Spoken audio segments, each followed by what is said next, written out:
Hello po. Good morning, good afternoon, good evening. So, hello. I'm wishing all the best po para sa inyo. Sige po, magla-live po akong muli para po sagutin po yung mga katanungan ng ating mga nagtatanong na kababayan. Actually po, naguguluhan po talaga kayo.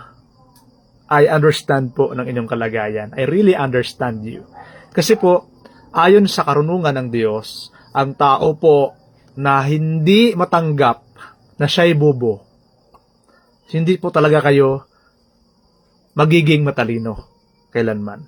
Ang tao po na ayaw niyang tanggapin na siya'y bobo, kailanman po ay hindi siya makakabalik sa kanyang pinagmulan at hindi niya mauunawaan ang katotohanan.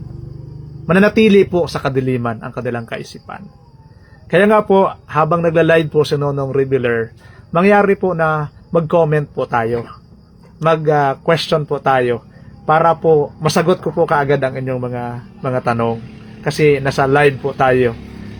Sa ngayon po, dahil po may nagtatanong, nais ko din pong ipaliwanag kung ano po yung side namin. At hindi na po tayo kung kailangan pang magkaharap sa bahay nyo, pagpunta sa bahay nyo kasi masyado pong busy, masyado pong tayo sa mga oras natin. So kahit nakaupo lang po tayo, pwede po tayong mag-aralan kasi hindi naman po ipinagbabawal ang virtual na pagtuturo at virtual na pamamahayag kasi po kalayaan po natin yon. Kaya nga po, in the name of 10,000 religions all over the world, please bear in your mind that Nonong S. Revealer is always respecting your beliefs, your point of views, your doctrines, your dogmas, your teachings, your cultures, at kung ano-ano pa po sa inyo, we respect po.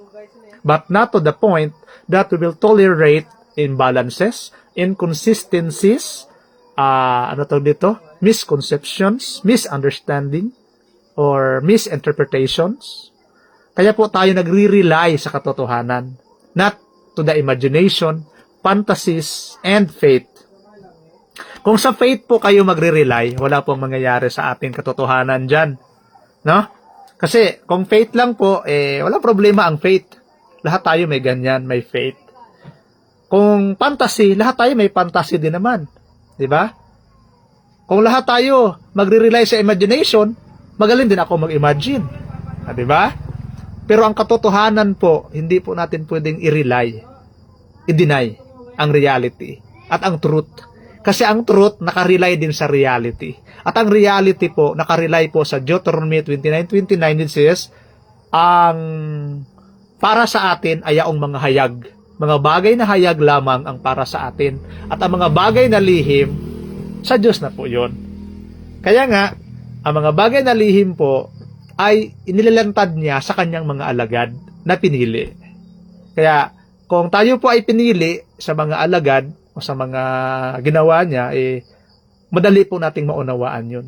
Hindi po tayo padadaanin sa ano pang metapora o sa ano pa pong mga figures of speech. Direkta po niyang ituturo sa atin yun kung ano ba talaga. Kaya po sa mga nagtatanong, sa mga nagko-comment po, thank you po sa inyo. Dahil po sa inyo, nagkakaroon po ng engagement itong Nonong Revealer. Actually po, hindi na po ako nag-monetize ng channel na ito. Tinanggal ko yung professional mode dito. Nagbalik po ako sa hindi professional. Kasi ang Facebook, alam mo naman, masyado pong mahigpit, masyado pong mga kwan sa pamantayan, sa kanyang mga rules, strict to the rules. Kaya hindi niya po ako nag-monetize ng channel na ito. Actually po, ni piso po, wala po tayong kinikita sa mga channel natin, sa mga YouTube natin. Wala pong nangyaring kitaan dyan. Di ba? Kaya po, sabi ko sa inyo, actually puro gastos ang YouTube, puro gastos si Facebook. Wala po tayong napala ni piso dito. Kaya nga po, wala naman po problema. Hindi naman hahangad ng pera Ang pera po ay nagmula sa Diyos at ginagamit lang po natin yung pera na nagmula din sa Diyos, siyempre. Diba? Yung tubig nagmula sa Diyos, ginagamit yung tubig, yung hangin nagmula sa Diyos. Lahat ng bagay nagmula sa Diyos na earth at universe. Ginagamit natin. Pero yung nakapagtataka, hindi kinikilala. Tama? Yun po ang malungkot. Na lahat, ginamit na, lahat ay kinuha na sa earth at universe, hindi naman iginalang ang pinagkunan. Kawawa. Di ba po? Ayan o. Sige, i-post ko nga dito. Ayan.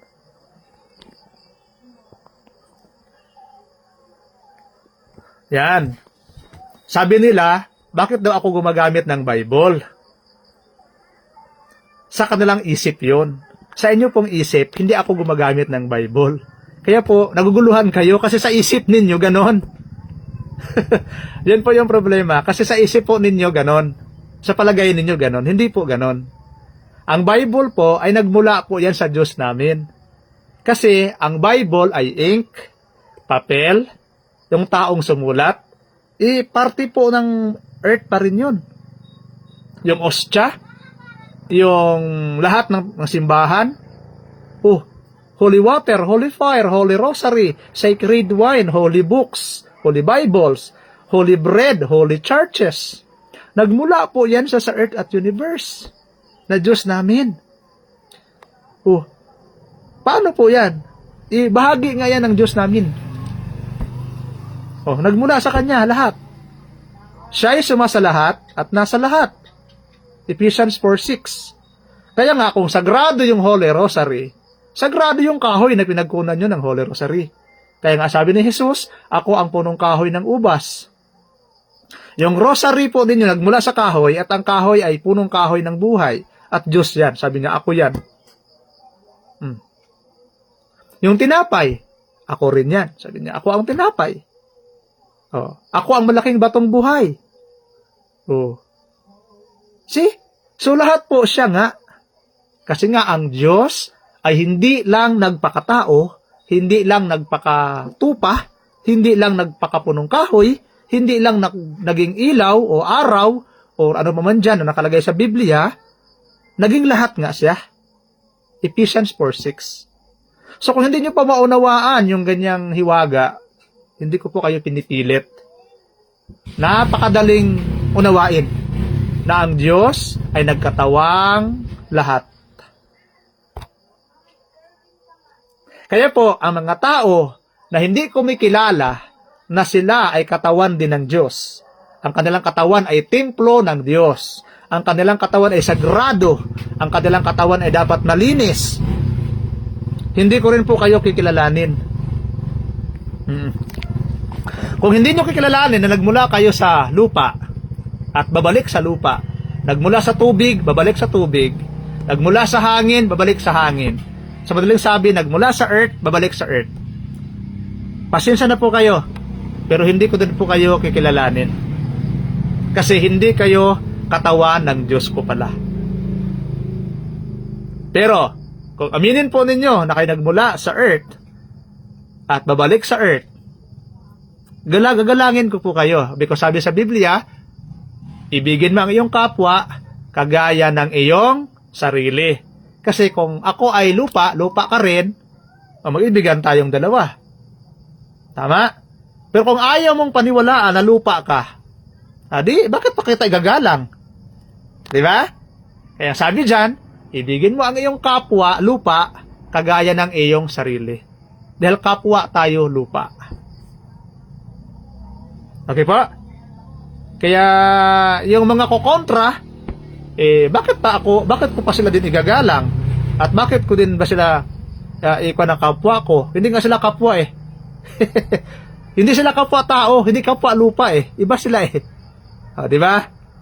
So, napakalinaw po ng katotohanan na nagmula ang lahat sa earth at universe. Yun lang po kadali. Nagmula sa Diyos at babalik sa Diyos na malaking batong buhay. At ang batong buhay na iyan ay sa 1 Corinthians 10:4 na nagbigay ng tubig kay Moises nung sila nauhaw ay walang iba kundi itong earth at universe. No? Pakasimpleng unawain. So thank you po and God bless. Sa mga nagko-comment po, maraming salamat. Tumataas po yung engagement ng ating mga posts. Thank you po and God bless po sa inyong lahat.